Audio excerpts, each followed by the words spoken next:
Sejam muito bem-vindos para mais um grande Findcast, o 16º episódio. Hoje, as últimas contas que eu estava olhando, já estamos em mais de 112 mil inscritos.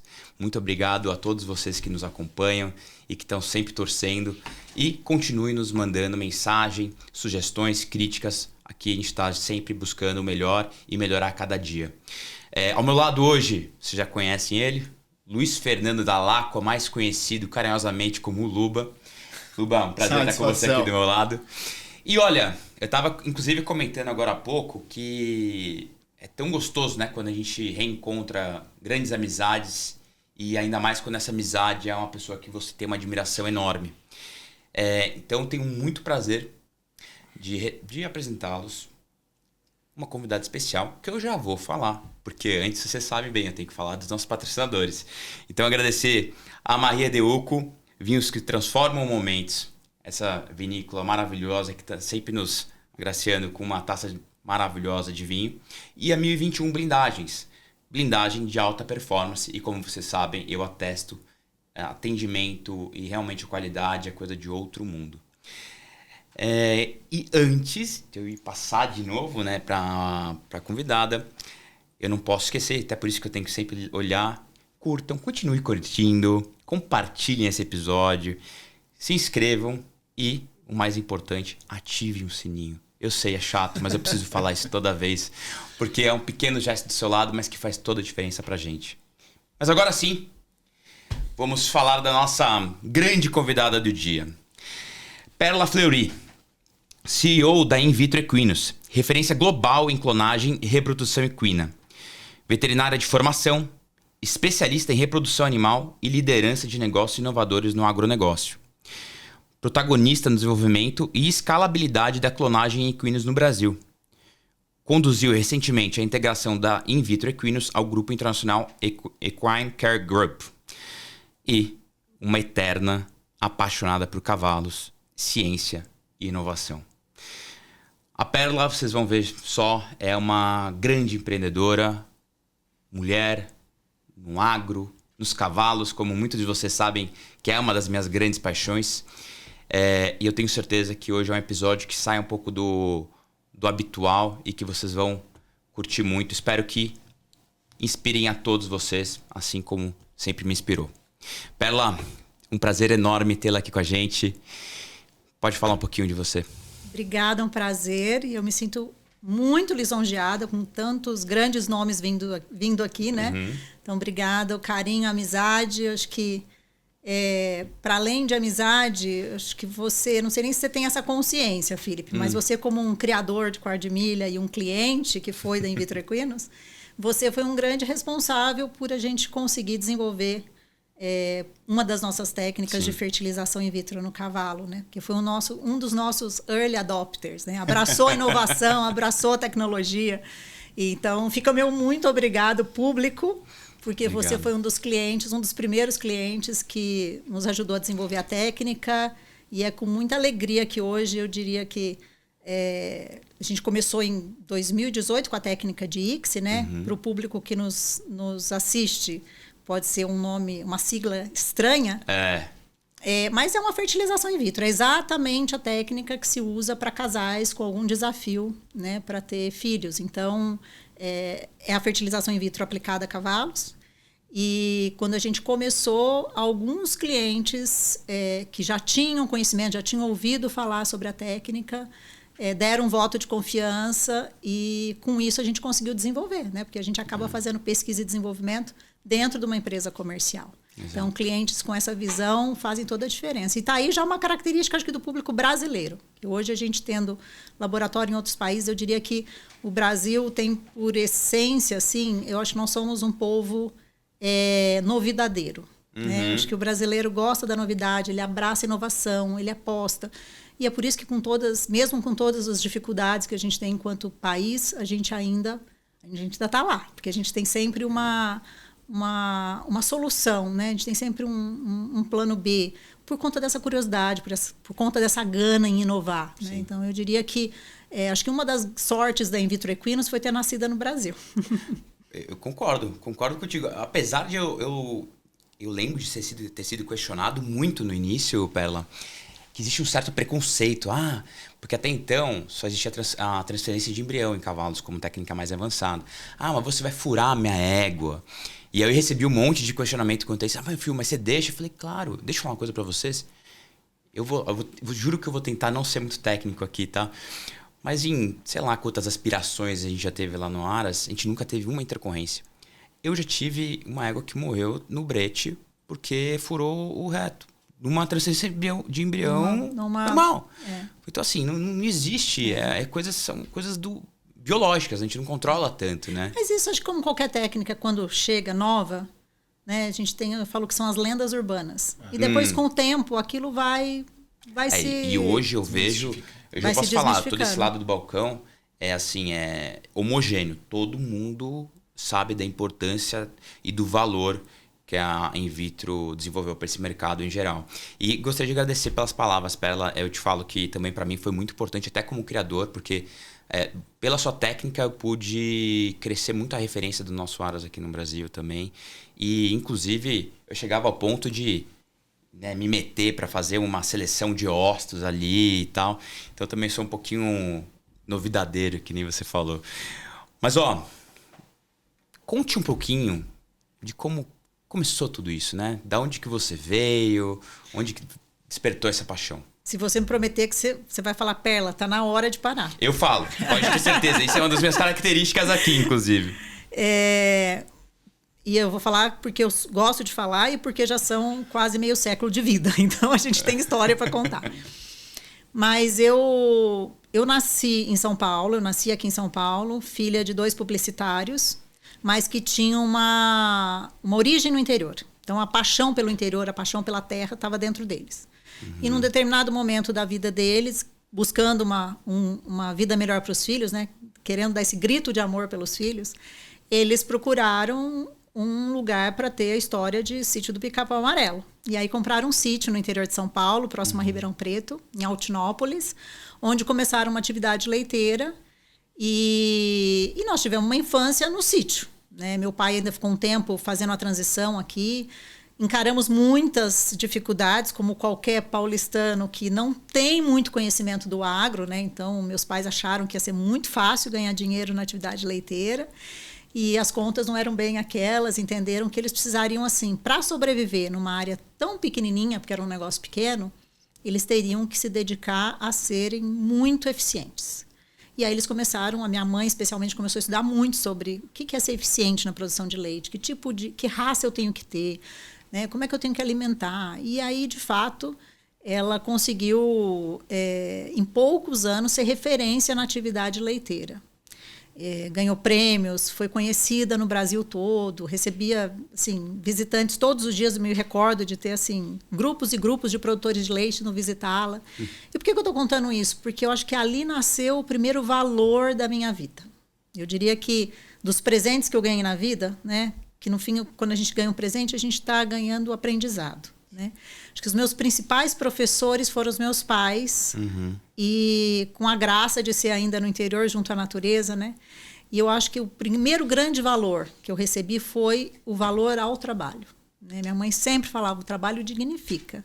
As pessoas, você pode perder dinheiro, você pode... Hoje, né, a vida não é linear, mas o conhecimento que você vai adquirir através de estudo e trabalho, ninguém vai te tirar. Sim. E é isso que sempre vai te posicionar. Então, ela sempre falava humildade, curiosidade e muito trabalho. Muito trabalho. Então, esses valores foram muito marcados, tanto em mim como no meu irmão. Né? E agora há pouco eu estava contando, Luba, para o Felipe, que quando a gente foi decidir a nossa profissão, por exemplo... Foi bem democrático, né? Foi super democrático. Assim, na mesa de café, né, eu e meu irmão, minha mãe falou, bom, quem vai fazer agronomia e quem vai fazer veterinária? Meu irmão falou, eu desmaio se eu vejo sangue. Ela falou, então pronto, já escolhemos quem vai ser o veterinário. E então a gente foi criado num lar onde realmente, assim, a gente precisava fazer muito bem aquilo em que a gente... estava se dispondo a fazer. Né? Eu precisava ser melhor que a média, não porque eu tinha que ser melhor que o outro, mas eu tinha que ser a minha melhor versão. Né? E aí, assim, eu entrei na faculdade de veterinário, meu irmão foi fazer agronomia. E eu me recordo que quando eu fui fazer vestibular, a única dúvida assim que pairou no ar foi a psicologia. Mas eu não tive nem coragem de falar, né? Porque aquilo era uma ideia muito longe da minha realidade. Mas porque eu gostava de gente, eu gostava de pessoas. Como a gente recebia muita gente no sítio, como eu falei, eu falava, meu Deus, quanta gente diferente. Como cada ser humano tem uma visão do mesmo... Né, da mesma situação, são pontos de vista tão diferentes. O prisma muda completamente. Completamente, né? E com base em quê? Eu ficava curiosa. Será que foi só criação? Será que são experiências? A gente já nasce com alguma coisa diferente? Por que irmãos são tão diferentes e passaram pela mesma? Aquilo sempre me trouxe. Então, assim, eu sempre gostei de gente. Sempre gostei de conversar, conhecer gente. Tanto que...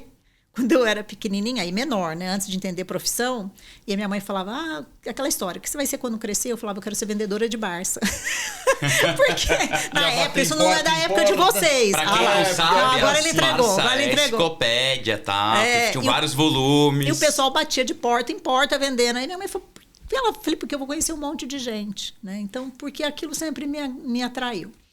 Mas, enfim, fui fazer a veterinária, com o propósito de voltar para fazer a sucessão da atividade leiteira, eu e meu irmão. E no fim, nenhum dos dois voltaram. Os dois acabaram empreendendo.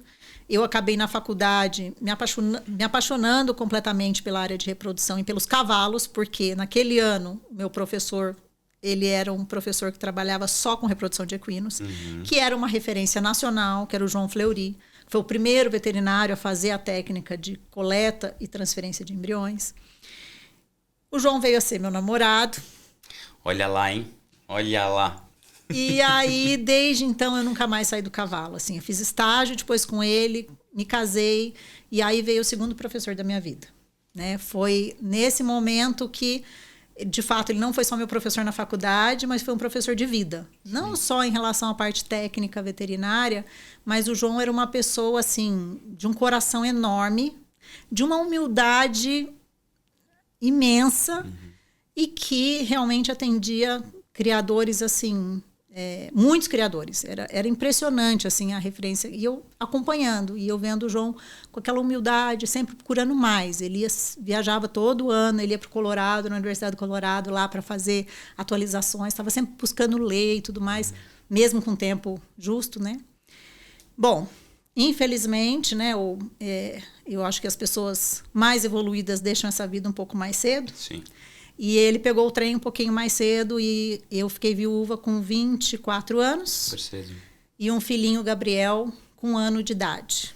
Nascido no dia mais especial do ano, 28 de setembro. Exatamente, não posso discordar.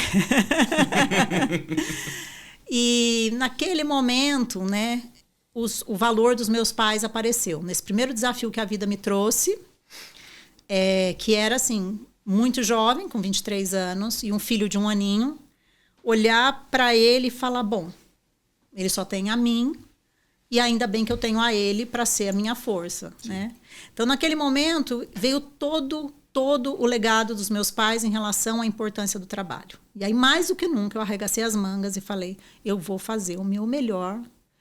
E aí eu assumi todos os clientes do João. E nessa época, quando o João faleceu, eu já tinha alguns clientes meus. Então, no fim, eu quase que fiz os meus e os dele. Nossa.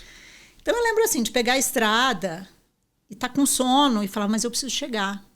E parar em posto de gasolina e falar assim, o que os caminhoneiros tomam para ficar acordado? E o pessoal olhar para mim assim, uma menina nova... Falou, moça, eu falei, não, eu preciso disso. É Coca-Cola com rebite. Eu falei, então me dá isso aí. Eu ia falar, o famoso rebite. Já aconteceu de eu ter trechos na estrada, de eu estar chegando, por exemplo, em Rio Preto. Eu atendi um Aras em Rio Preto e eu morava em São José do Rio Pardo. De eu chegar no Aras e falar, nossa, quem é que dirigiu por mim? Eu não ter lembrado do trecho da estrada, de tão cansada, né? E assim, algumas vezes eu levava até o Gabriel comigo, com uma babá que eu tinha na época. Então... Foi difícil, foi uma fase muito difícil e se você perguntar se eu passaria por isso de novo, sim. Foi o que te mais fortaleceu. Você até comentou um pouquinho conosco aqui sobre isso, mas acho que você tem, claro, mais riqueza de informações. Empreender, mulher, num setor de agro. Você estava em fazendas basicamente todos os dias. Todos os dias. Lidando você com comentou, porque eu acho que a gente que lida entrevistando pessoas, conhecendo pessoas todos os dias, Sim. é unânime quase que conhecer uma mulher ou alguma minoria que não teve um caso de problemas aí que enfrentaram.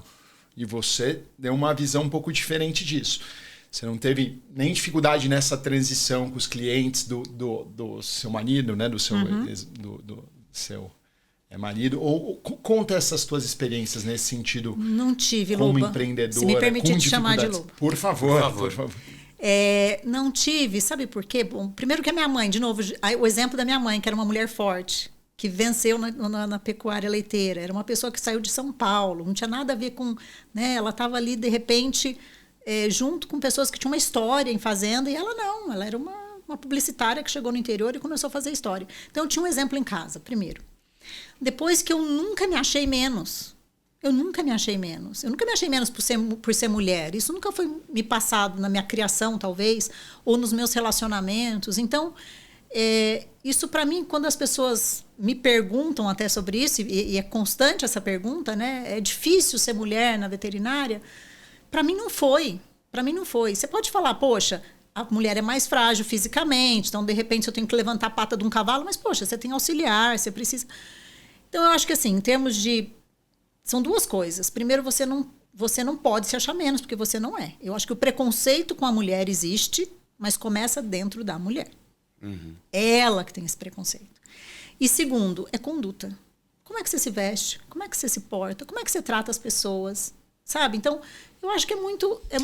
E isso é válido para todos os sexos, né? Inclusive, para todos, né? Com certeza. Isso não é se é da mulher, mas assim, é uma questão de conduta, de postura, né? Que eu acho que é muito importante. Então, eu não tive esse problema. O que era difícil para mim não era ser mulher, era ser mãe. Por quê? Porque eu ficava dividida. Eu acho que isso é a diferença entre a mulher e o homem. Porque o homem sai para trabalhar e o filho, querendo ou não, ainda tem um compromisso maior com a mãe, pelo menos por um período. Né? E eu não tinha, naquele momento, nem a ajuda do João, porque eu estava viúva. Exato. Então, assim, eu, de fato, tinha que pensar na criação do Gabriel e no trabalho. Né? Então, eu tive grandes ajudas, isso foi fundamental. Mas acho que esse foi o desafio, que eu ficava sempre muito... Uma vez eu li assim, que mãe é ter culpa. Né? A mãe que não trabalha para cuidar do filho tem culpa porque não está trabalhando. Se sente... Vice-versa, pouco... né? Exato. E a mãe que trabalha tem culpa. Então, eu sempre ficava também com esse dilema dentro de mim. Né? Sim. Mas eu consegui, com resultado, né, mostrando... Pode ser que tenha aparecido dúvidas na cabeça dos clientes para os quais eu trabalhava. Será que ela vai dar conta? Pode. Isso nunca foi transparente. Exato. Mas, de qualquer maneira, eu mostrei com resultado. Porque essa era a minha preocupação. Eu tenho que estar aqui porque eu entrego um bom resultado. Eu acho que, com certeza, a gente pode fazer um paralelo para o mundo executivo também, né? Com toda certeza. Mas, dando um step forward aqui na sua trajetória aí... em que momento surgiu, né, a In Vitro? Pois é, aí eu estava nessa vida de autônoma, viajando 15 mil quilômetros por mês, e um amigo que se formou comigo na faculdade, o Rodrigo Untura, veterinário, ele era sócio da In Vitro Brasil S.A. Não é In Vitro Equinos ainda. Era uma empresa anterior à In Vitro Equinos, chamada In Vitro Brasil S.A., que era uma empresa que só fazia fertilização in vitro em bovinos, em gado. Era uma empresa grande, que já estava em vários países, estruturada ali em Mojimirim. E o Rodrigo me falou, Perla, o pessoal da In Vitro Brasil tem uma segunda empresa menorzinha, chamada In Vitro Clonagem. Eles fazem clone de bovino. Eu falei, clone? Como a Dolly? Ele clone como a Dolly. Eles fizeram o primeiro clone do touro bandido. Na época tinha a novela América. Nossa, é o quê? 2003, alguma coisa assim? Eu não sou 2005, péssima para data, mas faz tempo. E tinha o tal do touro bandido. E aí foi contratado clones do bandido, né? E foi a In Vitro Clonagem na época que fez.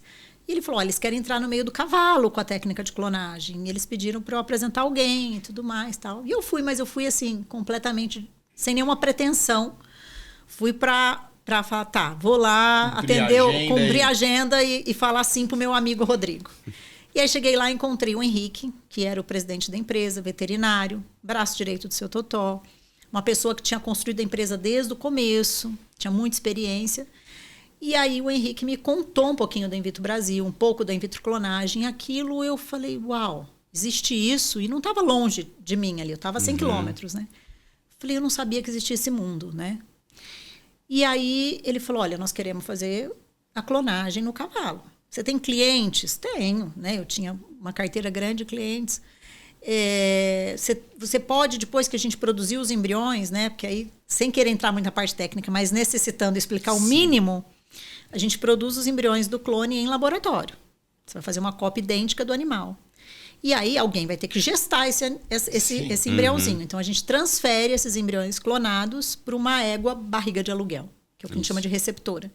E como eu tinha um centro de reprodução, eu tinha 400 éguas barrigas de aluguel. E eles queriam também uma parceira para isso. E aí, naquele momento, eu sou convidada para ajudar a desenvolver a técnica de clonagem nos cavalos. Começamos a desenvolver, e aí o negócio começou a dar certo. Logo, na sequência, eu fui convidada a ser sócia da empresa. Entendi muito da filosofia. Por mérito de novo, né? E eu entendi muito da filosofia do seu Totó, né? Que punha a meritocracia. Né? Acho que é legal para todo mundo saber. Ah, sim. Então, o Henrique e o seu Totó, eu acho que... E vem de novo os novos professores. Então, já foram os meus pais, já foram o João. Tem um professor que depois eu vou deixar por último. Meus pais, o João, e aí vem o seu Totó e o Henrique. Né? Que me ensinaram sobre o que é o mundo empresarial. A Perla tinha a vontade de empreender, tinha uma coisa meio que, acho que até da minha genética árabe, sabe? De gostar do comércio.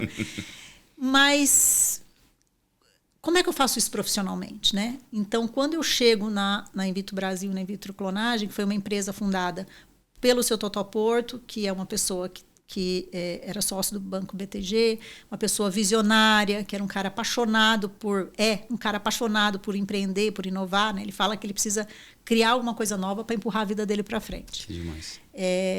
E o Henrique, que trouxe todo esse legado do seu Totó, e ali no dia a dia da operação. Então, eu aprendi muito com os dois. Eu acho que eu tive a sorte de ter mentores.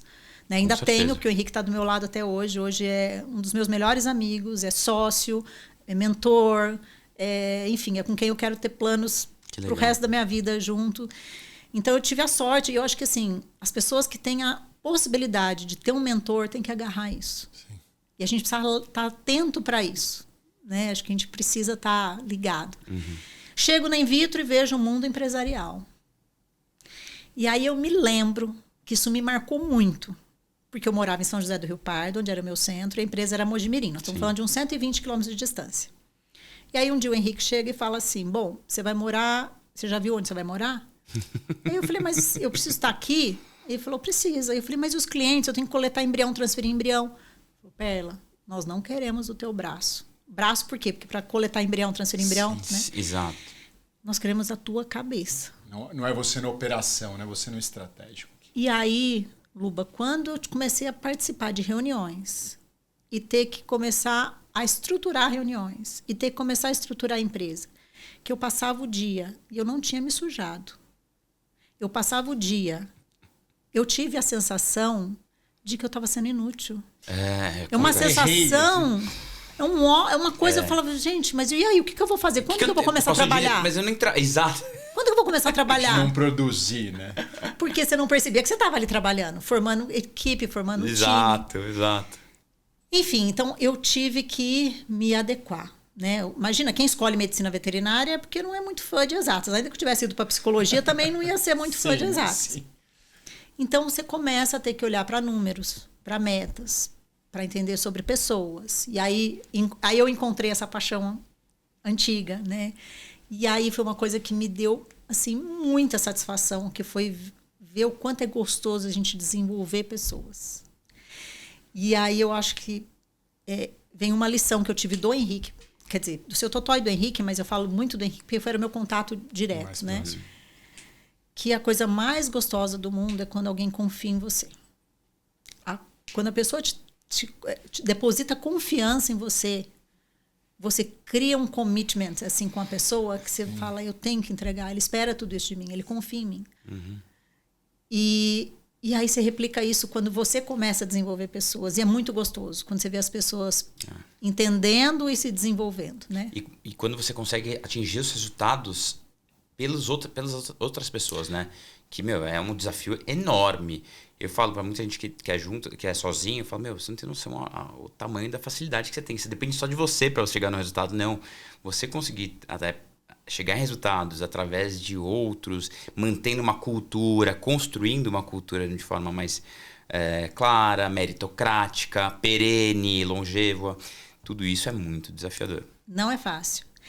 Bom, existia então a Invitro Brasil S.A., empresa de FIV de bovinos, e existia a empresa menorzinha Invitro Clonagem, que agora oferecia clone de equino também, da qual eu era sócia, né? Logo na sequência, a Invitro Brasil S.A., a empresa de FIV de bovinos, que era uma empresa maior, foi vendida. Nesse momento da venda, todas as pessoas que estavam mais ligadas à operação se comprometeram a ir junto. E aí eu fui escolhida para cuidar da empresa menorzinha, que até então se chamava Invitro Clonagem, para fazer clone de bovino e de equino. E aí eu fico sozinha, na época a grande equipe eram 5 pessoas, e eu estava contando para o Felipe que era muito fácil, porque a gente sentava numa mesa e definia a direção da empresa, né? E como era uma empresa muito pequena e deficitária nesse momento, que risco você toma? Qualquer risco que você tomar, você já está no zero. Então é muito gostoso tomar risco quando teu avião não saiu do chão. Entendeu? Vamos tentar de novo. Vai, desce. É fácil tomar risco. De repente, a gente entendeu que a gente precisava achar uma solução para viabilizar a empresa. E o que fazer? Vamos pegar o que a gente já conhece na parte de produção de embriões feitos em laboratório e lançar a tecnologia. Então, até então a gente só fazia clone. Vamos lançar, então, a tecnologia da fertilização in vitro, assim como faz em humanos. E aí, a demanda existia, assim como o Felipe foi um dos clientes, existia uma demanda represada e a gente começou a atender os clientes. Primeiro ano, a gente atendeu 58 clientes e a gente fez 100 embriões. O ano passado, nós fizemos 11 mil embriões e isso nos colocou como o maior laboratório de fertilização in vitro do mundo. É extraordinário. Do mundo. Então é uma coisa cara, assim... Não, para mim é inacreditável, nossa. Porque o começo foi muito difícil. Nossa, E às lembro vezes dos problemas com o meio. Sério, o processo tem tantas variáveis, muitas variáveis. E nós desenvolvemos um processo in-house. Nós visitamos muitos laboratórios, entendemos que a primeira coisa que a gente entendeu, nós precisamos ter a nossa receita. Então, né, assim, a gente precisava ter a receita do nosso bolo, né? E até você estabilizar resultado não é fácil. Então, a gente contou com parceiros, com clientes que nos deram a oportunidade, a confiança. E aí nós fomos desenvolvendo. E aí fomos contratando time, fomos contratando equipe. E o negócio foi criando o corpo. Pera, desculpa interrompê-la. Eu fico, acho que com brilho nos olhos, porque você conta tudo claro com brilho nos olhos, principalmente de uma questão de empreender no país. Porque a gente sabe as dificuldades do empreendedor aqui em questões burocráticas, em setores conservadores, enfim, tudo, em gestão, em times. E vocês tiveram oportunidade de ir para fora, já estão fora, né? Já são uma referência aqui, eu sei das novas empreitadas aí que vocês estão aí com a Bélgica e outros países. E eu acho que muitas pessoas querem empreender fora porque vem dificuldades aqui. A tua visão, pelo visto, é oposta, né? Todas as oportunidades foram geradas aqui do teu lado e é impressionante, né? Tudo que você fala é com muito brilho conta mais sobre isso, toda a riqueza aqui de pessoas, de desenvolvimento, de oportunidades. Eu acho que isso é, como eu falei no começo, acho que é uma muito característica do brasileiro, tanto dos clientes como também dos colaboradores. Quando a gente fala, por exemplo, de time, né? O seu Totó sempre falou, encontrou um bom talento, coloca para dentro. Né? E motivação é outra coisa que ele sempre falou também. Você não motiva ninguém. Sim. Você precisa não desmotivar os bons. Então, cultura, na minha opinião, acontece na contratação. Você tem que descobrir aquela pessoa que tem aquele... Agora eu descobri uma palavra nova na França, lá que eles falam que é o nhaque. Que é aquela fúria, que é aquela gana, que é aquele... Eu quero estar aqui. Então, quando a gente encontra pessoas que têm isso, e eu vou te falar, o povo brasileiro, para mim, tem isso mais do que a média. A gente tem isso. Agora, a gente precisa encontrar essas pessoas. Nossa, você acabou de fazer uma propaganda de graça pra gente aqui. Tá vendo, pessoal? Cultura tá na contratação. Tá Escolheu mesmo. uma Find. Tá mesmo. Tá mesmo. Não é à toa, né, que todos os países, seja Estados Unidos, Índia, é o brasileiro que geralmente se supera mais. É o que você está falando. E mesmo nos Vai Estados muito Unidos, tem muito veterinário brasileiro trabalhando como referências. Exato. Então, assim, realmente, a gente, hoje, na área da veterinária, em especial em cavalos, o Brasil é olhado com admiração, especialmente quando a gente fala em reprodução, né? Tanto que a gente começou a ter resultado, começou a crescer 40% ao ano, estavam super bem, começaram a vir... Vinha o próprio Felipe uma vez e falou: poxa, o pessoal nos Estados Unidos não tem o resultado que vocês têm aí, por que vocês não montam um laboratório lá? Nossa, é verdade, a gente tentou fazer uma Chegou ponte até lá, a fazer verdade, uma ponte. E aí começaram, falei, bom, a gente começou a acreditar, falei, acho que realmente nosso resultado é robusto, né? A gente sabia que no Brasil era, mas poxa, lá eles estão fazendo há mais tempo que a gente. Nós chegamos lá e vimos, não, realmente tem espaço, porque o nosso resultado é realmente, né, a nossa eficiência. Quando eu falo em eficiência, quantos embriões a gente consegue entregar por uma égua aspirada, né? Exato. E aí nós fomos nos Estados Unidos, numa joint venture, estamos em Oklahoma. Logo na sequência, na Lazy Ranch, logo na sequência... Maravilhoso, cara. Maravilhoso. É uma grande central, um grande criador também, ali em Oklahoma. De corrida. De corrida. Logo na sequência, a gente montou uma franquia no Catar. Montamos uma franquia na Argentina, porque lá tem os apaixonados no cavalo de polo. Né? Então, nós estamos ali em Córdoba, em Rio Quarto. Estamos abrindo agora uma segunda unidade no Sul, a Invitro Sul, em Pelotas, porque a gente tem muito cliente de cavalo crioulo, e aí a logística já fica um pouquinho mais distante, né? E agora, nessa ida para a Europa para prospectar um mercado europeu, a gente encontrou não só um sócio para o laboratório, mas um parceiro para toda a empresa. Então, a Invitro fez uma fusão com o Equine Care Group, que é um grupo internacional, que começou na Bélgica e agora já está indo para além da Europa, já está colocando um pé nos Estados Unidos. E a gente fez essa fusão para levar a reprodução para esse grupo global. Né? Então, a Invitro hoje se posiciona dentro do Equine Care Group como a responsável por expandir a reprodução de cavalos no mundo inteiro. Então, quando a gente... E isso é muito gostoso, Felipe, assim, porque quando a gente lembra lá do comecinho, da dificuldade... a gente tinha um Uno que não podia fazer curva, porque senão a porta abria. Alguém ia segurando no momento da curva. Se fosse desavisado, ia cair. E o pessoal, às vezes, tem a falsa ideia de que, poxa, vocês eram sócios de uma pessoa que é sócio do BTG. Justamente por isso que tem a austeridade, exato. E negócio é negócio. Ele sempre tratou assim, é negócio. A gente paga cada metro quadrado de aluguel dentro da propriedade dele, porque aquilo é um negócio, tem que ser... Então, assim, foi muito difícil. A gente realmente tinha meses que a gente falava como é que nós vamos fechar por folha de pagamento. E a gente saía tentando fechar contrato de clonagem. Então, foi muito difícil. E ver hoje onde a gente chegou, enquanto time, é muito gostoso. É muito gostoso. E eu acho que, assim, um ponto é o brasileiro é inovador, o brasileiro abraça inovação. Nós temos grandes talentos no Brasil, nós temos uma qualidade de mão de obra incrível. Concordo. E eu acho que foi... Um ponto importante foi a gente selecionar as pessoas que tinham esse mesmo desejo, sabe? Um dos ensinamentos da minha mãe lá atrás, né? Ela falou que traz felicidade pra gente é você ter sucesso, é você se realizar. Sim.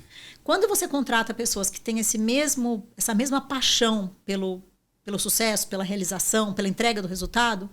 Ele não está ali fazendo conta se ele está ficando uma hora a mais no laboratório ou não. Se ele está indo no domingo, se ele aspirou mais éguas hoje. Então, você sente isso no time. O time está ali encantado pela entrega. Sim. Sabe? Muito mais do que... Não é um trabalho, não é um emprego, é um propósito.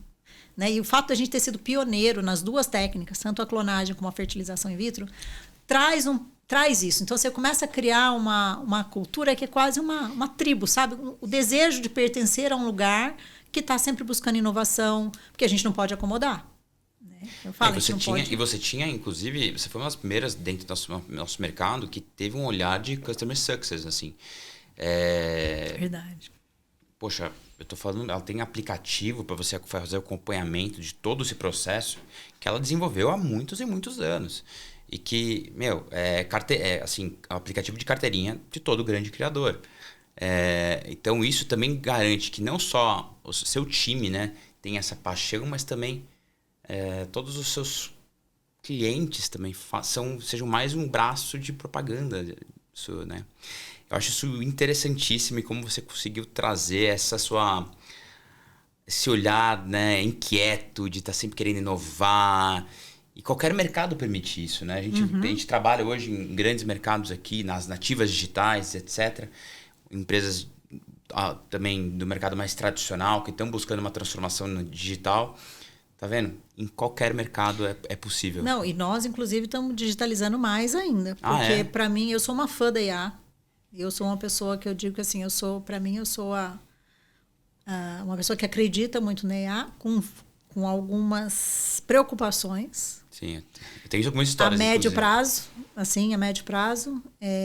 Inclusive nas capacidades que eu acho que a gente vai perder enquanto ser humano, né? Cognitivas, vamos dizer assim. Total. Mas ela veio para facilitar muito, né? Para facilitar, para poupar custo de algumas tarefas que hoje são custosas. Então, a ideia de trazer mais tecnologia para dentro, com certeza, é algo que está no nosso radar, assim. Com certeza. Isso é uma coisa que está ali vivo. Agora, Felipe, se eu tiver, né? Nós estávamos conversando um pouquinho sobre os desafios e tudo mais. Um desafio que eu não imaginava que eu fosse sentir, e eu senti, 2 desafios quando uma empresa cresce. Porque uma coisa é você empreender, como eu disse, quando você é pequenininho. Mas tem 2 dores do crescimento, que não é aquela que dá atrás do joelho, né? Tem 2 dores do crescimento, que quando a gente conversa, por exemplo, agora nós fizemos um curso recentemente em Stanford, e era um curso para empresas de crescimento, que estão em crescimento acelerado. Scale e aí up. você vê que a dor é a mesma, independente do segmento. A dor da solidão do CEO é uma. Porque você tem que estar o tempo todo ali com o teu time, você está engajado, e ao mesmo tempo você fala, e agora? Com quem eu falo? Né? Com quem eu tenho essa troca? Né? E a segunda dor é a dor de entender que chega um momento que você não vai estar sabendo mais não vai saber tudo o que se passa. E o que é pior, acho que a pior dor é as pessoas que até aquele momento estavam acostumados a saber de tudo, também não vão passar a não saber mais, né? Então, o momento em que a empresa começa a crescer... Descentraliza, né? Que todo mundo fala que a partir do 21, né? Tem um número aí que acho que é 21 colaboradores. Realmente é nítido, parece mágico o negócio. Começa as pessoas ficarem meio... Nossa, mas eu já não tô... Isso aconteceu, mas ninguém me falou nada. Sabe aquela história? Não vai falar, porque não dá. Se a gente tiver que falar tudo para todo mundo, ninguém trabalha. A gente vai ficar só fazendo comunicação, né? Então, essa dor de criar, de delegar e criar ilhas ali dentro, claro, conectadas, mas ter autonomia, foi uma dor que eu senti. Para mim, até hoje, ainda é difícil. Algumas vezes eu falo, nossa, isso aqui tem alguém que faça. Eu não posso. Eu tenho que me segurar, porque a vontade está ali, né? Exato. E eu acho que isso é uma dor quando você é fundador. Né? Quando você é fundador e viu a tua empresa crescer desde... E fora que é difícil você largar o filho, né? Porque é um filho, no final do dia. Eu não queria falar isso para não criar polêmica, né? Adoro polêmica. Mas assim, não, essa polêmica é leve. Mas hoje, se eu tivesse que comparar o que é a perla... A dor, né, a tentação de não tá entrando em áreas que eu falo, não, aqui tem o diretor de P&D, não preciso estar aqui. Aqui tem a pessoa, tem um diretor comercial, que tem um diretor de expansão estratégica, de expansão global. É a mãe, como você falou, a mãe não quer deixar o filho. Sabe o que é nessa hora? É a sogra, quando a mãe vira sogra. Ela tá lá dentro. Você fala, não sou mais eu. Agora é verdade. O infeliz tem a esposa para cuidar. E não tem que dar palpite, entendeu? E quer interferir, né? E se segura, Você não pode. Você tem que deixar ir. Tem que deixar ir. Você tá ali, né? É o fluxo natural. Né? Mas é difícil. É difícil. É difícil. Você ter essa visão. Entender que você tem que estar numa visão mais estratégica e deixar as pessoas fazerem, porque nem todo mundo vai fazer como você faz. Mas se você vai do ponto A para o ponto B, é o que importa. Se eu vou pegar essa rota ou essa outra rota... Você sabe que eu falo, inclusive, dentro de casa, assim... a gente também já passou dessa maturidade. E eu falo, ó, hoje eu sou um dos pais aqui dentro da Find, mas eu quero prepará-los a todos para que vocês sejam os pais e eu vire avô, né? Poxa... possa curtir só a parte boa e talvez ter só vai lá levar doce para as crianças, encontros, etc. Não, e eu acho que é um pouco disso, né? E para isso é muito da lealdade, confiança. Realmente são são valores que acho que todo empreendedor valoriza. A gente valoriza bastante, mas acho que todo empreendedor. E assim, eu acho que entender que o indivíduo é fundamental. Acho que o indivíduo é fundamental, mas entender que acima do indivíduo tem um time. E o time, assim, os valores são importantes, né? A cultura, que são os valores, os princípios, tem que ser os mesmos. Mas são talentos complementares. Se a gente não entender que as pessoas são diferentes e que está tudo certo ser diferente, desde que os valores estejam alinhados, isso traz oxigênio, sabe? Eu acho que isso traz criatividade para a empresa, né? Exato.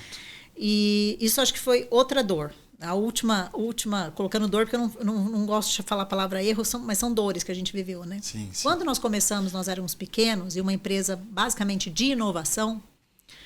A inovação acontecia dentro do laboratório, que também era comercial. Sim. E aí você fala, como é que eu me comporto enquanto líder? Quem inova, quem cria, tem que ter uma cultura mais flexível. Quem é de uma produção, por exemplo, do laboratório, está produzindo um embrião, tem que ter uma cultura estreita, porque aquilo tem que ser um SOP, tem que ter um procedimento operacional padrão. Como é que eu lido com isso, né? Então foi difícil, porque no começo as coisas se misturavam e não dá certo. A gente entendeu que não deu certo. Por quê? Porque o pesquisador, por natureza, ele é criativo. E dentro de um laboratório de produção, você não tem que ser criativo. Do laboratório comercial, você só tem que fazer mais do mesmo, bem feito, todos os dias. Sim. Então, essa foi uma dor que demorou a gente entender onde que a gente pode ser mais tight, onde que a gente pode ser mais loose, onde a gente deve ser, inclusive, e separar. E tá tudo certo. E são grupos distintos, com personalidades diferentes. E que vão exigir de você uma capacidade de gestão completamente distinta. Totalmente diferente. De compreensão, o approach, a cobrança. Você falar com a área financeira e falar com o time comercial são coisas completamente distintas, né? Sim. Mas é um desafio gostoso. Assim, no final do dia, Felipe, é uma coisa assim... Outro dia o Gabriel falou, mãe, e aí, o que você pensa quando você aposentar? Eu falo, mas eu não penso em aposentar, porque isso é o que me dá, vida, sabe? Acordar todo dia pensando em desenvolver pessoas, em desenvolver a empresa, em crescer. Né? Agora é o desafio junto com o Equine Care Group, que é levar a empresa para ainda mais laboratório, para mais lugares, para mais países. Poxa, isso é uma delícia. E com uma governança muito mais bem estruturada, imagino com um nível de comunicação, de reporte global, que vai te demandar um outro tipo de experiência. Você vai ter mais um passo, né, de aprendizado aí no seu mundo. E sem perder uma coisa que eu acho que é fundamental. Porque uma empresa de sócios, uma empresa de fundadores, como é a Invitro Equinos, a gente tem uma coisa mais ágil. Né? Tudo é muito ágil. Estruturado, com uma questão de governança, mas é ágil, decidimos. Quando você vai para um ambiente mais corporativo, dessas...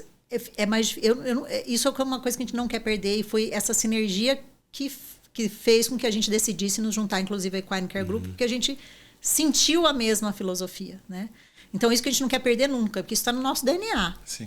Né? Eu acho que isso é muito diferente, porque a gente consegue ser rápido. Ainda mais para uma empresa inovadora, né? E a gente precisa. E vocês precisam. Amanhã talvez vai ser uma outra inovação, né? E precisa Como ser. Agora tem, né? Também a questão da sexagem. Da biópsia e da sexagem de sêmen. Exatamente. Então, assim, são coisas que vão existindo. E sabe, só uma última pergunta referente, você falou bastante de time, né? E do quanto o time ele tem que ser superior ao indivíduo. Você já esteve numa situação onde você tinha um colaborador que entregava muito mais que os demais, mas que ele era pouco agregador como time?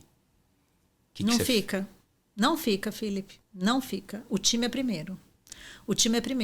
Nós tivemos uma pessoa que... as pessoas até hoje falam, nossa, mas por que ela saiu? Ela era tão boa. Para fora, para dentro não era. Sim. E aí não fica. E você sabe que muitas empresas que eu falo, eles se veem nessas situações e acabam segurando essas pessoas, mas daí a empresa não para de crescer. E você começa a gerar ruído interno. Exato, exatamente. E não vou mentir, eu também já cometi esse erro, Todo mundo, porque é tentador. E é uma decisão difícil. Sim. É uma decisão difícil. A pessoa está ali, está performando, está entregando. É tentador. Mas é o mais pensamento individual do que coletivo. E esse que é o ponto, né? Uma perguntinha aqui. Qual que foi a sua decisão mais ousada que você teve em todo esse processo? Mais ousada? Tipo, foi, fazer um all-in fora do Brasil. Que foi? Eu acho que foi agora a fusão. Eu acho que foi a fusão.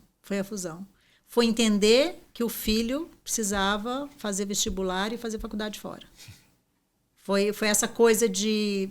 Tá na hora, não dá, já deu. Pro mundo, né? Que mais? Estamos no Brasil, pusemos um alfinete, Estados Unidos, Catar, Argentina. O que a gente faz agora para ser ainda mais, para ter o spread mais rápido? Uma empresa como essa. Né? Tá junto de uma empresa como essa, que vai nos acelerar, que vai nos dar suporte, que tem 35 empresas agregadas de vários segmentos, de vários setores, nutrição, laboratório de análise clínica. Então, começa a vir sinergias, a vir, né, a parte de educação. Então, assim, começa a ter tanto ganho para além daquilo. Então, acho que foi o momento mais difícil, mais ousado, e que, de fato, acho que muda o degrau. Sabe? Imagino. Muda o degrau. O degrau. Deve ser. Eu não consigo imaginar, de verdade. Para mim tá um pouco distante isso aí ainda. Eu fico muito contente e orgulhoso de ver mais uma grande empresa brasileira trilhando esse desenvolvimento. Deixa eu dividir uma informação com você. Por Esse favor. curso que nós fizemos em Stanford, que era para empresas que estavam escalando rápido, eram 53 participantes que passaram por uma seleção para ter certeza que eram empresas que realmente estavam crescendo rápido. 53 participantes de 15 países. 2 americanos. 9 brasileiros. 9. Era o país com o maior número de participantes. 20% de... Caramba. E aí você fala, nós temos que ter orgulho. Nós temos que ter orgulho do empreendedor brasileiro. Porque realmente... Não, o que a gente passa aqui no Brasil tem que realmente... É isso. Desde os heróis do esporte, uma das melhores pizzarias, tudo empreendedores. Né? Sim. Com certeza. Agora, pera lá. O que você acredita que são os valores, as características que os profissionais que estão nos assistindo aqui agora, sejam eles jovens empreendedores ou executivos início de vida, o que você recomenda para que eles busquem ou que valorizem mais no seu dia a dia? Olha, se a gente estiver falando de uma geração mais jovem, que não é pior nem melhor, é diferente. Mas a diferença é grande. Eu diria que resiliência. Eu acho que é uma característica que a minha geração, não vou falar nossa, mas a minha é do Luba. A nossa geração... Eu sou jovem. A nossa geração tinha isso como um valor, assim, sabe... A gente resistia, a gente pensava em um plano de carreira, a gente queria estar dentro de uma empresa e ficar anos dentro da empresa. Hoje as pessoas acham... Quando eu recebo um currículo que a pessoa ficou 6 meses num lugar, 1 ano no outro... Pula, que nem chama. Qual foi o legado que você deixou, né? Mas outro dia eu vi uma pessoa fazendo um discurso pró isso, dizendo, não, é legal, porque o importante hoje é ter diferentes experiências, o importante é se mudar de experiência. Isso pra mim eu sou old school, entendeu? Você não criou vínculo. Poxa, eu acho que assim, é isso que... Então, eu vejo que na geração mais nova, quem resgata valores que estão fora de moda, sim, né? A resiliência, a paciência de esperar, galgar. Uma carreira você não constrói do dia para noite. Não tem milagre. E tem muito jovem que nem quer mais ter carreira, tá? Então. Que não quer mais. Você coloca a posição de gestão e não quer. Não quero. Não quer. Como... Mas você vai ter que ter um gestor. Então, quem tiver essa... Vai se destacar muito. Vai se destacar muito. Então, eu diria que, assim, características hoje para a geração mais jovem é isso.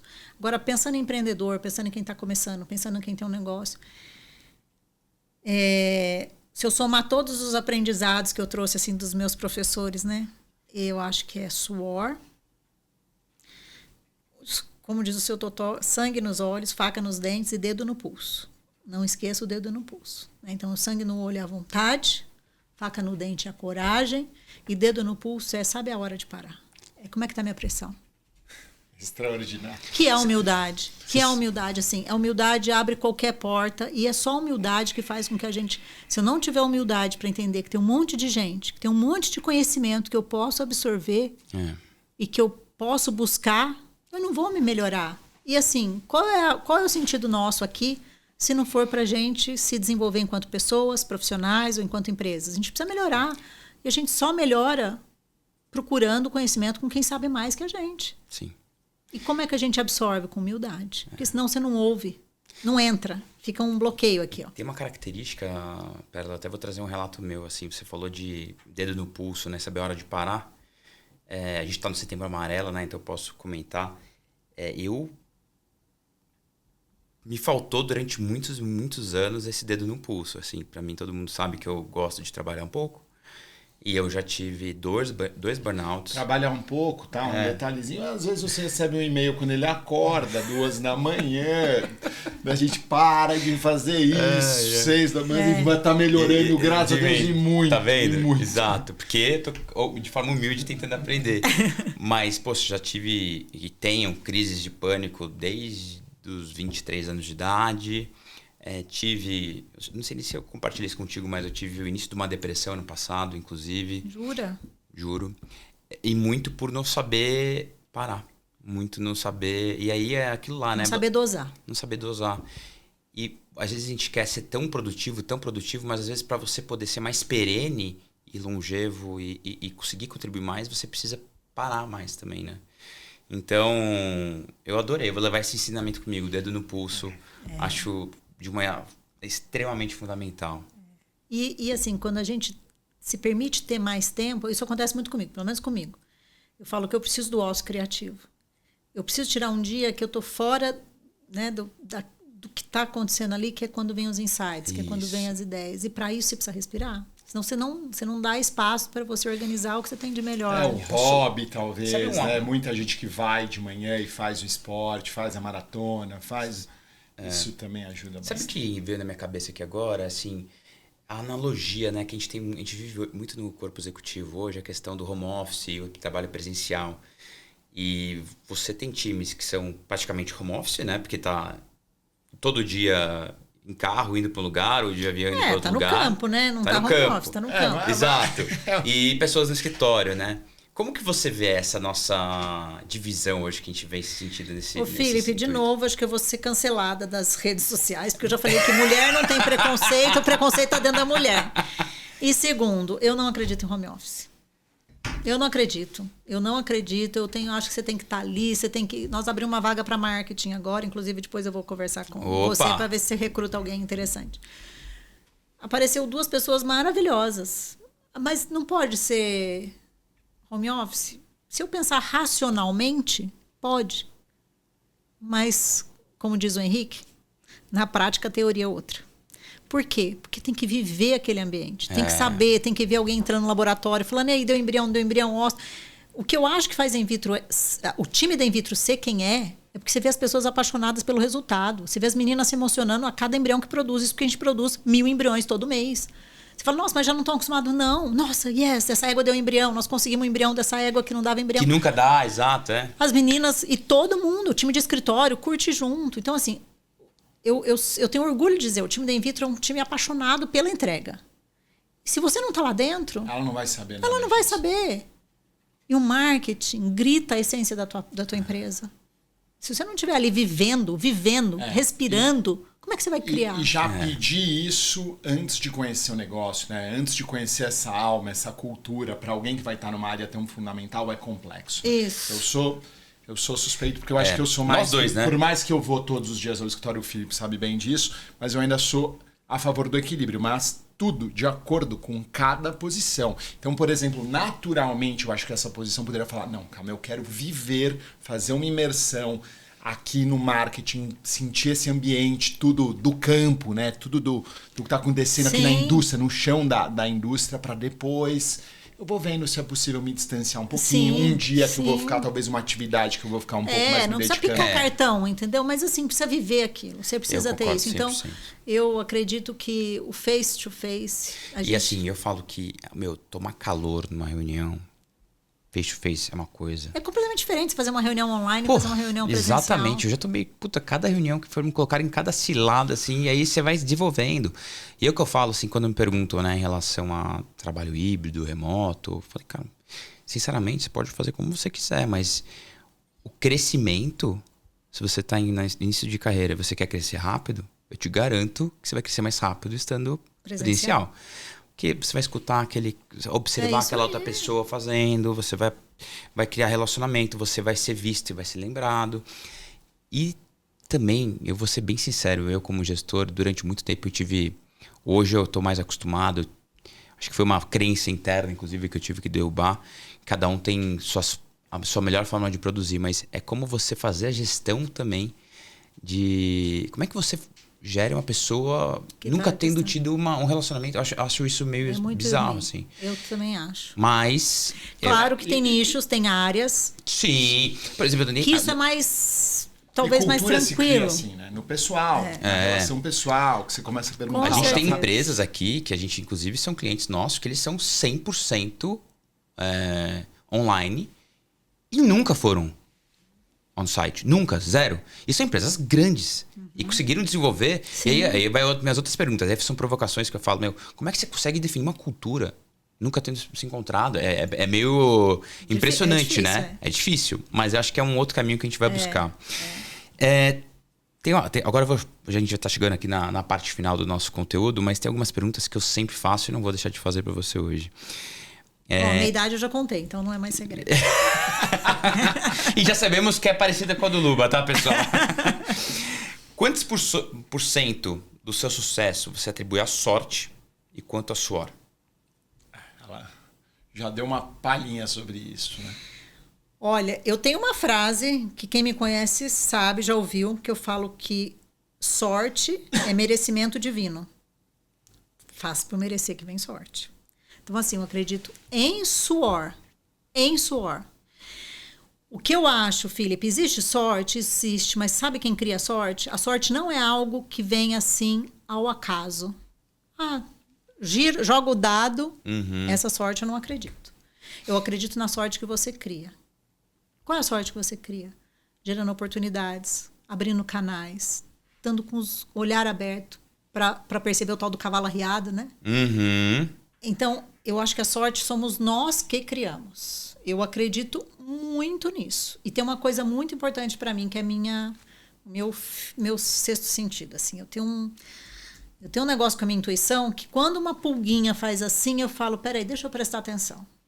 E eu acho que o ser humano tem perdido a intuição, a sensibilidade, o sexto sentido. Aí daí vem uma das minhas preocupações, não é só essa daí, mas assim, isso que é humano, de eu bater o olho e falar, tá olhando dentro do olho do Felipe, tá olhando dentro... Isso a gente, para mim é muito importante. E aí desde pequenininha essa coisa de gostar de gente, né? Então eu acredito muito na minha intuição, eu acho que a intuição humana, né?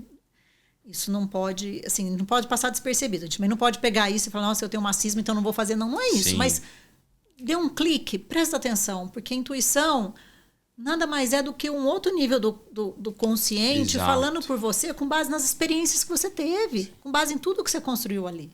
Então é como se algo sem viés nenhum, sem nenhuma bias, ficasse lá em cima falando, clica. Exato. Opa, tem alguma coisa aqui que está me lembrando, né? Então eu acho que a sorte existe para quem merece. Então, para mim, é um merecimento. Por isso que eu falo que é um merecimento divino. Porque o pessoal fala de sorte vindo lá do além, né? Sim. Eu acho que sim, porque eu acho que a vida é justa. Eu acho que... Então, trabalha, seja correto, faça o teu melhor, porque a sorte vai chegar. Exato. Entendeu? Concordo com você. Agora, eu ficar no sofá achando que a sorte... a loteria vai alguém bater, tá ali, ó, que cara de sorte o Felipe, ó, cara de sorte o Luba. Não. Vai bater na porta e te dar um... Não, eu não. Pra mim é muito suor. É muito suor. E pra finalizar aqui do meu lado, que tipo de... Você tem algum filme, algum livro, alguma série que você deixa de indicação pro pessoal que tá nos acompanhando aqui? Nossa, Felipe, com o nível de pessoas que você recebe aqui, é difícil eu deixar uma indicação. Se fosse para o meu público menos, já menos entendido da área do empreendedorismo, né? Mas eu vou falar o que aconteceu com a minha vida pessoal, claro. Né? O primeiro livro que me marcou, e é um livro simples, mas me marcou, foi Pai Rico, Pai Pobre. Porque me deu o conceito de ativo passivo. Me deu esse conceito de por que eu quero, por que a gente, né, assim, o que é construir patrimônio? Né? O que é... Me trouxe a coisa assim, o dinheiro tem que trabalhar para você. Sim. Né? Assim, você pode fazer o dinheiro trabalhar para você. Eu não preciso criar ativos. Enfim, foi um livro que me marcou. E depois, por indicação do Henrique, foi um livro que, para mim, assim, pra você ter uma ideia, eu já li ele 2 vezes, que é o Empresas Feitas para Durar. Então, eu acho que é um livro que fala muito, apesar dele não ser novo mais, mas eu acho que o Jim Collins traz muito essa coisa do conceito porco-espinho, né? Que é assim, o que você é bom? Descobre o que você é bom e se dedique àquilo, que é a questão do foco. Foco. Que é uma coisa que a gente... Aí eu vou falar que o brasileiro perde para as outras culturas.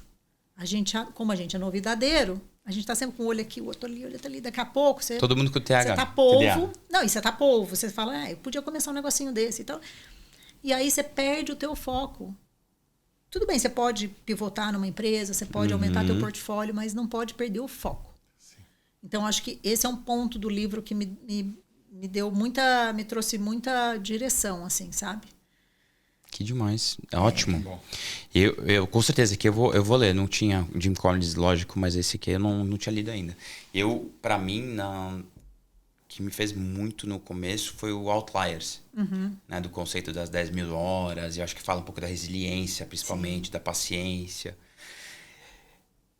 Perla, queria deixar agora um espaço para você. Tem algum outro recado, alguma mensagem que você gostaria de deixar? Eu queria agradecer muito vocês dois de novo. Fico lisonjeadíssima em estar aqui. E acho que o recado é que, assim, a gente pode tudo que a gente quiser, Felipe. Tudo. Absolutamente tudo. E aqui eu estou falando de verdade. Essa é outra lição que veio desde criança. A gente pode qualquer coisa. Mas a gente precisa acreditar naquilo e todo dia, no final do dia, pensar. Eu fiz o melhor para o objetivo que eu quero atingir? Se eu não fiz... A culpa não vai ser da sorte, da falta de sorte. Vai ser da minha falta de entrega, né? Então, e falando um pouco mais sobre a área da veterinária, né? Ou dos profissionais que são autônomos, que às vezes não fazem tanto planejamento, às vezes não tem um olhar para o negócio deles tão profissionalizado no sentido de estruturação, é importante ter. É importante ter, e isso não toma tempo, muito pelo contrário, vai gerar tempo para você fazer o que você é bom, né? Então, acho que isso é algo que eu deixo aqui. Extraordinário. Nós que... Felipe já te conhecia, mas é extraordinário. Eu fiquei lisonjeado muito, aliás, com a conversa contigo. Obrigada, Luba. Agora tem 2 coisas. Eu quero saber que dia que ele vai comprar um cavalo. E eu quero saber Eu tô sabendo que dia 1º de outubro vai ter um leilão aí da Delta. Às vezes você pode... Primeiro eu tô tentando cuidar do meu café, entendeu? Depois que meu café lá na roça, em Minas, Cabon, a saca do café tá de Mogi, boa. eu sei, é isso. A saca ali do o café foco tá ali, no ó. ano. Ele me falou, falei, dá nossa. Dá pra trocar o cavalo por saca de café. Então, você falou pra ter foco. Calma, primeiro o café. Depois o cavalinho. E aí outra curiosidade agora, só porque eu provei o vinho, achei o vinho maravilhoso. Quando que a gente tem esse vinho disponível no Brasil? Olha, é uma boa pergunta. Assim que eu tiver a resposta, eu te envio. Inclusive, coloco para vocês, mas eu acredito que até o inicinho do ano que vem a gente vai ter já disponível aqui. Já estão nos trâmites finais aqui para importação. Então, aí eu já trago para vocês a distribuidora e por onde vamos poder ter. De qualquer forma, por enquanto eu posso... desconto da Find, né? Isso. Agora vamos fazer. É que normalmente sou eu pedindo desconto pra ela. Normalmente sou eu pedindo desconto. Meu primeiro cavalinho lá. Mas, brincadeiras à parte, Perla, foi um prazer, assim, inenarrável tê-la aqui conosco. Prazer foi meu. Obrigado por aceitar esse convite. Eu sei que o seu tempo tá extremamente restrito hoje em dia. Pra você que tá nos acompanhando até agora, queria agradecer mais uma vez. Obrigado por nos prestigiar. Obrigado por estar aqui junto com a gente novamente. Espero que essa conversa tenha inspirado vocês também e tenha trazido alguns ensinamentos que vocês possam levar para a vida de vocês. Se você gostou desse conteúdo, compartilhe com o seu amigo, com o seu familiar, com o seu colega de trabalho. E mais uma vez, não deixe de nos seguir em todas as plataformas, tá bom? Nos vemos no próximo episódio. Obrigado, Luba. Foi um prazer, como sempre. Obrigado, Perla. Obrigada. Um abraço, até a próxima.